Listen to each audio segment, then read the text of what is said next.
Yo, what's good, y'all? Back with another one. Just getting up, chilling. Not major, but I gotta touch on something that the real Marlo touched on yesterday, and shout out to him because this his video.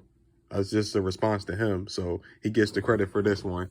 Hopefully, he sees it or whatever. But my whole thing is with Keith Thurman versus Jerron Boots Ennis. I do agree with Marlo. Like, Keith Thurman really has nowhere to turn. Like, that's just keeping it real.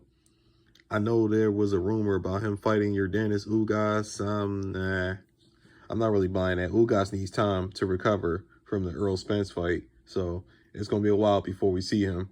But Keith Thurman really has nowhere to turn. Like, I don't know who he going to fight. Is he going to cherry pick somebody? Because, I mean, honestly, outside of fighting Earl Spence and Terrence Crawford, his biggest payday might be Jerron Boots Ennis. I'm just keeping it real. Because that's a fight that the fans going to want to see. And I think you could put that on pay-per-view. I really do. I think you could put that fight on pay-per-view. I would definitely pay for that shit. But my whole thing is, though, like, what is Keith Thurman's fucking plan? Like, what is he going to do? Because he sat around for 2 years after the Manny Pacquiao fight. He made a lot of money off that. I give him, you get respect, but you fucking lost. Like, you lost all your fucking power. He thought, this is what Keith Thurman was thinking. Keith Thurman thought that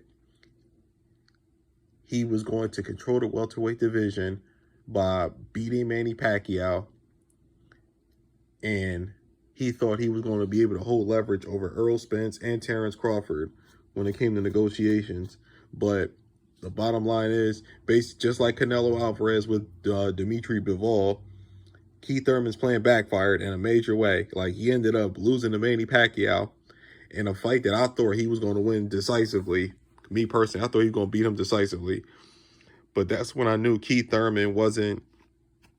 That's when I knew he wasn't like that. As like he's a very good fighter, but he shouldn't have lost to Manny Pacquiao. I'm just keeping it 100, yo. Like, he shouldn't have lost to Manny, even though he did make a great comeback after the first round knockdown and probably losing the first 5 rounds. But he was just lethargic. Like, he didn't take shit serious. Like, he out here partying before the fight and all this other shit.